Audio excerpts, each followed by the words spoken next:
was our prayer.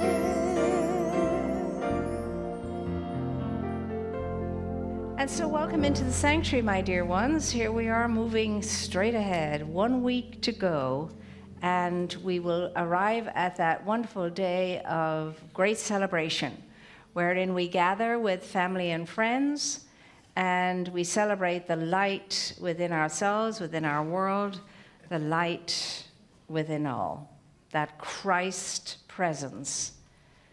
And indeed, it's a beautiful thing when we understand that very many millions will be doing likewise.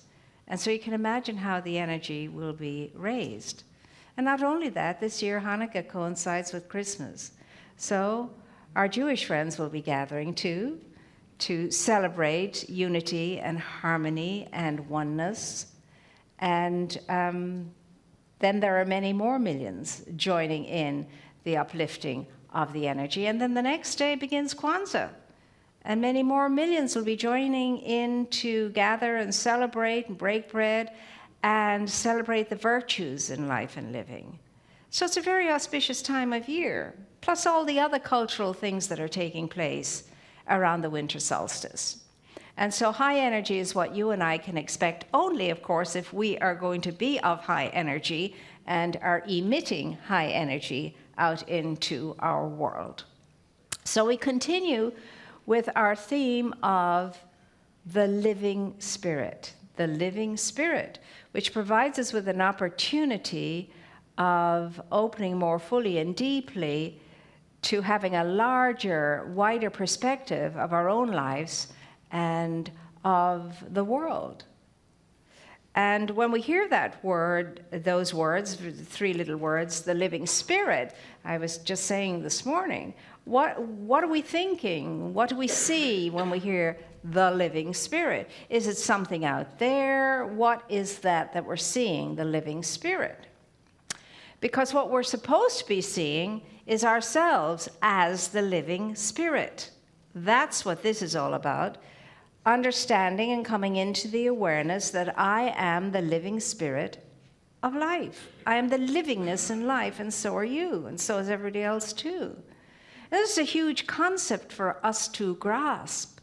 And it's graspable, or we wouldn't be asked to grasp it, you see. And especially challenging to grasp that when circumstances and situations and all the rest of it are not so hotsy-totsy in our lives right now. It's easy to do this when all is well and all is going beautifully and everything's looking good. But nevertheless, it doesn't diminish in the slightest, regardless of my circumstances and my situations. It's always there for me to release, to recognize to begin with, and then release it and reveal it and let it out. This living spirit, the substance of the divine itself, which is what I'm made out of, what you're made out of, and everything else is made out of. And so we are told that if we believe with faith, all things are possible. James says, believe with faith, nothing doubting. There's the kicker. Believe with faith, nothing doubting. So to believe with faith is to have no doubt. It's to have no fear. It's to have no concern and no anxiety. If I believe with faith. He said the ones who don't believe with faith are like the raging, tossing sea. And nothing much good comes of that.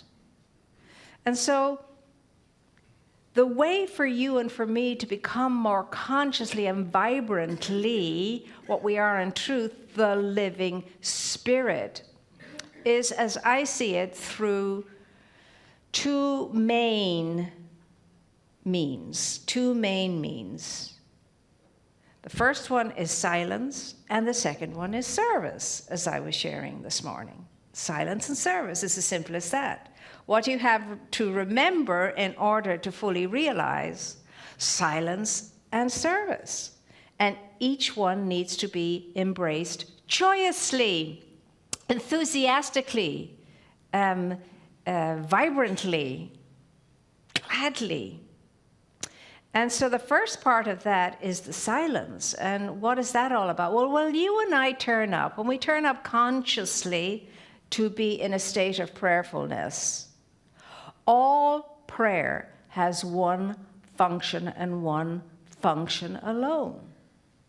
And that is to be still, to be quiet, to be listening, so that we can know who we are and what we are, and hear the greater voice within ourselves and its wisdom and its guidance, and to appreciate and to embrace its light. So prayer in its true essence is really the aligning, the unifying process that moves through mind, takes us deeper into the divine aspect of our being, which is beyond doubt and human understanding. And within that deeper realm of the divine, that's as potent and as powerful as anything you might be imagining or thinking or feeling in the outer world, and more real than that, in fact. And therein, we experience the sweet communion of the One. We are in the sweet communion of the One, and there is only the One, and that's all there is. So when I get myself there, there's no need for any kind of prayer, of petition of any kind, or any honey-do list, because once I'm in that sweet communion, every impediment, every lack, every limitation, every condition, every situation, all of that ceases to be. It's just not in existence. I am in my completeness, I'm in my wholeness, I'm in my wellness, I'm in my fullness, I'm in my truth when I reach that stage. And so consequently, no illusion, delusion, or lie can be in that state of communion. And every condition is an illusion, a delusion, and a lie. It's not the truth. And so that's why silence is so necessary and so important. That's why the quietude is so necessary, the stillness is so necessary. In quietness and stillness shall your confidence be, we are told. Be still and know that I am God. I mean, they're very simple words to understand and comprehend. And so that's the first part. And out of that grows an automatic propensity toward being in service, where automatically the livingness and givingness of life back onto itself as a result of that sweet communion and the at-one-ment with the one power there is. And so it's very easy for us then to go forth to serve wherever there is a need and to be that beautiful energy of givingness out there in the world. And we can only give because we have first received. And because we went into the silence, we have received the truth that set us free. That sense of at-one-ment. Then we go forward into be in sacred service. And that simply means being the best of ourselves. Because when we are the best of ourselves, it's easy to meet a need. And it's easy to meet it joyously. It's easy to meet it with that understanding that what a privilege this is, that I get to know enough to be able to be of unconditional service wherever I find the opportunity. Wherever I find the opportunity. There's no vested interest in it. There's no manipulation around it. There's just the pure joy of seeing a need and meeting a need. So that is why silence and service, those are the twins that guide us into what we all want to realize, and that is unity with life, oneness with life, harmony with life, and that sense of being interrelated with it all, being connected and engaged with it all at whatever level we find ourselves. For that to happen, I must have the agreement that I am willing to go into the silence, and the rest will take care of itself. Once I get into the silence and I reach that level of depth The rest will take care of itself. I will be automatically, intuitively guided by my inner wisdom then to be on the outside of life exactly what I'm supposed to be, the givingness of life back onto itself. But remember, I must first have received something before I can give. I must have something that I have received before I can give. And that something is that beautiful sweet communion with Spirit. And that sense of all is well, no matter what. No matter what, doesn't matter what the appearances are, all is well. And if I can maintain my one-pointedness of thought, then my life is going to advance and expand exponentially. Now, we know from our teaching that we live in the aura of consciousness and thought that has been produced through every word we've spoken and every thought we've had entertained in our mind and every deed we've done. It is out of what we say and what we think and what we do that the experiences of our lives are produced. And because of that, you and I must be careful all the time to let go of old ideas and old concepts that we've had about ourselves or anybody else, or life in general, that are not affirmative, that are not uplifting, that are not raising energy within ourselves and within all of life. We have to let go of those thoughts, ideas, and old concepts that have kept us, from really reaching the potential that you and I have. And there's no way of doing it except to do it. We have to release it, we have to let it go. Why? Because what's going on in the mind attracts itself. It will attract itself, and it will repel what is not like itself. It will attract itself, whatever it's thinking, whatever's going on, whatever the thought is, will be attracted to me, and anything unlike that thinking will be repelled. That's how the law of mind works. So we have to be very careful with what's going on in our minds. Very, very careful indeed. And then that one-pointedness, stay on the one-pointedness of the good that you're endeavoring to experience. The good that's already within you, but that you have to recognize so it can be released and experienced. So we have to stay with that. And when the old pulls us as the old will, it's deep within us. The roots of that old is like the roots of oxalis. If anybody has ever gardened and had oxalics in their garden, they'll know, oh my goodness me, it's tenacious.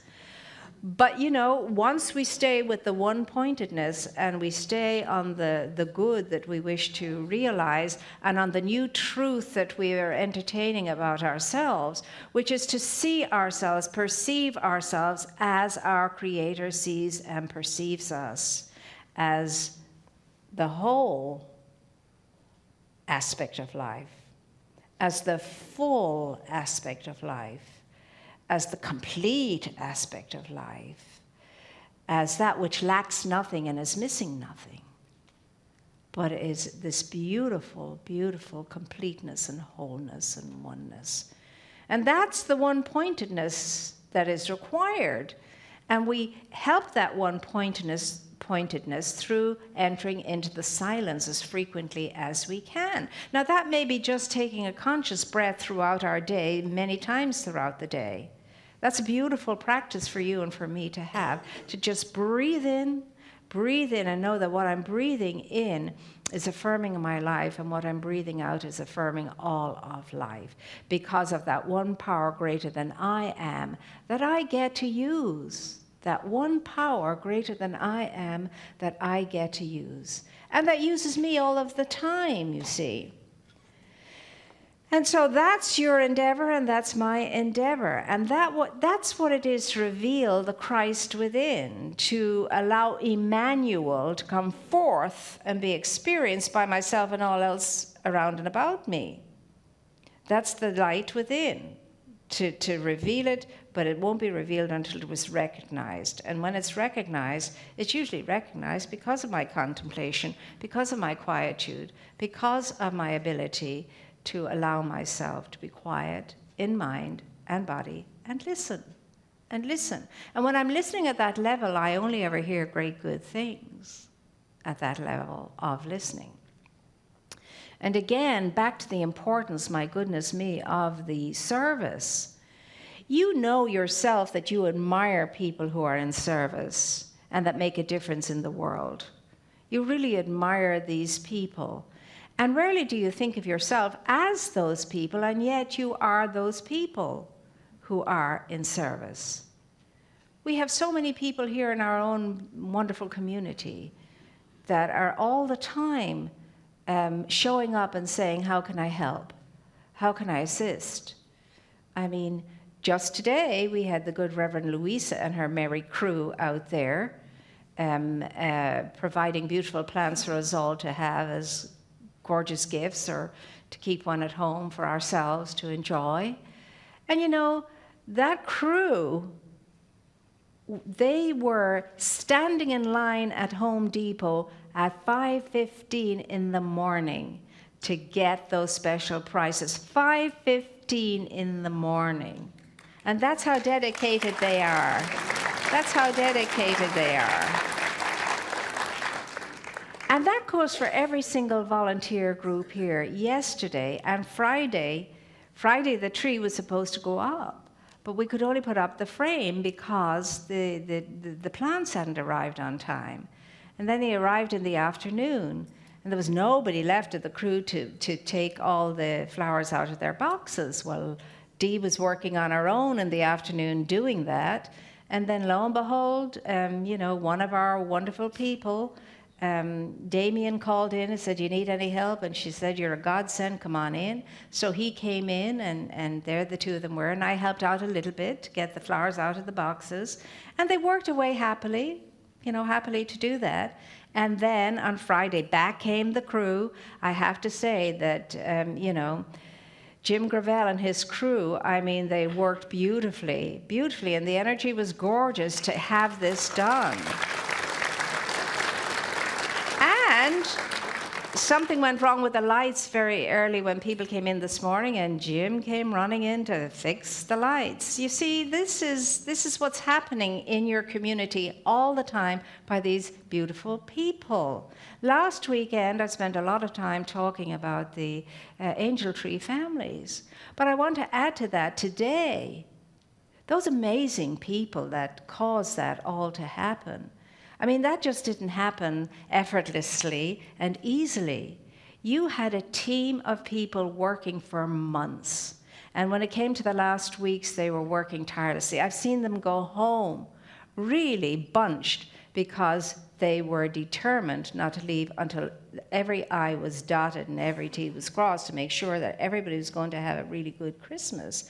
And that team was led by Jan and her dear husband David, and Reverend Kathy and Beverly were there in the team, as was Reverend Catherine, who's the greatest chopper of us all, as was, Reverend Mary. Look at how petite Reverend Mary is. And she packs her car to the brim with reindeers and sparklers and all kinds of things, and she does that like it's no effort at all. But it is an effort. She comes a very long way, I think 4 or 5 freeways before she gets here. And she does all of that, and she does the same for Namaste. She packs all that stuff and brings it on down. And these are the people, and then there were more people around these people to get everything done for the tree. And why am I mentioning all of these people? Because we're talking about service here. And we're talking about people who in our community are awesome examples of what it is to show up in sacred service. And then all the other ministries too are showing up. I was just saying to Vernetta over there how I admired very much how she takes care of the labyrinth and does it so quietly. We have that labyrinth once a month. It's the world's best kept secret in our community. I'm not sure why people are not scrambling to get there, because it's a beautiful experience if you want to be still, if you want to be quiet. It opens up with a lovely meditation, and then you get to walk the labyrinth. And let me tell you, if you haven't done it, you'll not know what it's all about. But it's a beautiful thing. The kitchen crew every Sunday turns up, and and I don't want to leave anybody out. The gardening, everybody.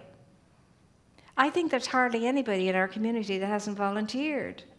So it's a beautiful upliftment to behold all of this. And that's why I want to give you all a round of applause for all your loving kindness and givingness and sharing.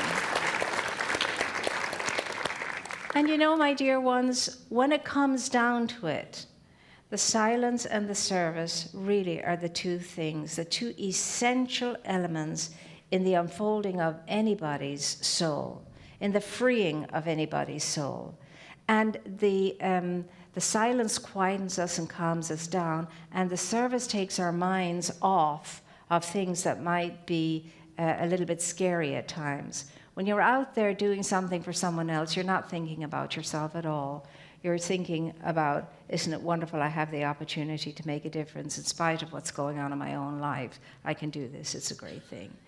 So, the thing is, the question always is, are you up for it? Are you up for it? Up for what? Are you up for the awareness and the knowing and the recognition of the sovereignty of your being, the sovereignty of your being, the power that is within you that you can unleash for any good that you desire, or any good that you desire for another or for all of life? That power. Are you up for the sovereignty? Can you stand it? Can you really stand being the sovereign being that you are? Because if you can stand the sovereign being that you are, you'll stop playing small. You'll stop playing victim. You will stop all of the awfulizing, the terribilizing, and the complaining. Because you cannot be sovereign and do all of that, participate in all of that. The question is, are you up for your sovereignty? Are you up to be the sovereign, individualized expression of the most powerful thing there is? Are you up for it? Are you up for it now? Well, stand up for yourself and be up for it, because I know you can be. Look at that. There's two people standing to be up for it for themselves, and I'm knowing that we can all do this. We can all do this, and so it is. And so it is. Yay, you're up for it. And I knew that. I knew it. So it is. And now, my dear